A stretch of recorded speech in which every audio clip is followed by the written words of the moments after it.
indoor dining. Several counties are getting the green light to join the state's five-star program, and dozens of businesses are allowed to reopen with eased restrictions. Of course, for many, it's too late, but for others, they are grateful this happened just in time for Christmas.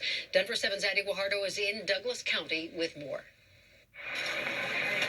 The streets and businesses. Thanks for coming in to see us at Great Divide tonight.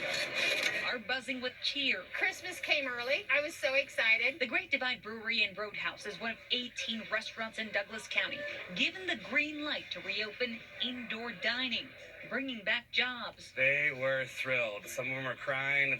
It's a huge win for restaurants. Douglas County, along with Summit, Larimer, and Broomfield counties, have been approved for the state's five-star state certification program. All four counties are currently in level red, but the program allows businesses in those counties to operate one level below, in these cases, level orange, easing restrictions and allowing indoor dining at a 25% capacity and increasing capacity at gyms. Our tables are spread 10 feet apart. We're, contact tracing. We're making sure everybody's wearing masks, everybody's healthy, we're safe. Let me go ahead and take care of that for you. Carrie Weston-C estimates her income dropped 80% with just outdoor dining. The business declined because people didn't want to sit out there when it was 21 degrees and 18 degrees. Carrie's husband was furloughed, making her the sole breadwinner. And with a cut in tips and hours, it meant scaling back on expenses. We reduced our grocery bill, turning down electric lights, things like that. And not using the vehicles have saved us gas money as well. But today, she's not only feeling the warmth, she's feeling hope. I can see things definitely picking up. Douglas is calling their plan the COVID Best Practices Business Certification Program. Businesses must apply, pass an inspection, and follow a list of guidelines. More than 100 businesses in Douglas County are waiting to be certified. We're turning a corner. We've said it's a marathon, not a sprint. Even at a 25% capacity, I think that will help a lot of us. In Douglas County, Addie Guajardo, Denver 7. We also learned today that Arapahoe County has submitted its variance request with the state. Approval is contingent on the county's COVID numbers and must show a decline in those numbers. If the county is approved, they can join this five-star program, and qualified businesses would soon be allowed to reopen indoor dining. Jefferson County also held an emergency meeting today to discuss their application for that program.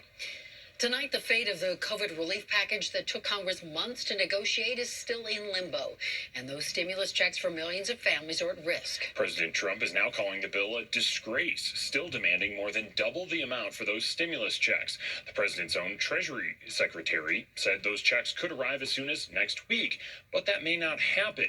The bill still hasn't been signed, nor has the president officially vetoed it. Now, Democrats had initially called for more money for the stimulus checks, but Republicans pushed back against that higher amount. So now all eyes are on Senate Majority Leader Mitch McConnell, and it's unclear what his next move is.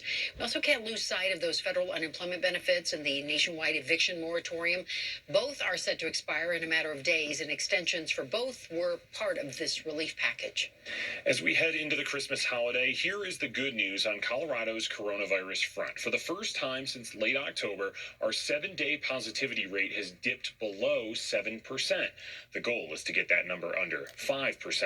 Tonight, there are 1,300 or so hospital beds in use, either by someone with a confirmed case or a suspected case of the virus. On this day last month, on November 23rd, we had more than 1,700 hospital beds in use, so that number is trending in the right direction. And coronavirus vaccines will start to make their way into long-term care facilities this coming Monday here in Colorado. CVS announced today that their program is officially underway, and pharmacists will be going into some 115 skilled nursing facilities and close to 250 assisted living facilities. And the goal is to get nearly 60,000 of our most vulnerable Coloradans vaccinated by the end of January. They will all be receiving Pfizer vaccine. The skilled nursing facilities, we will have all of those sites vaccinated within 3 weeks from December 28th. And then the assisted living facilities will start here in Colorado on January 4th. And again, all of those will be vaccinated within 3 weeks. The CDC says more than 1 million people in the U.S. have already been vaccinated in just the last 10 days since the vaccine arrived in the U.S. We also learned today that Pfizer will be supplying the U.S. with an additional 100 million doses of the COVID-19 vaccine. This is under a new agreement.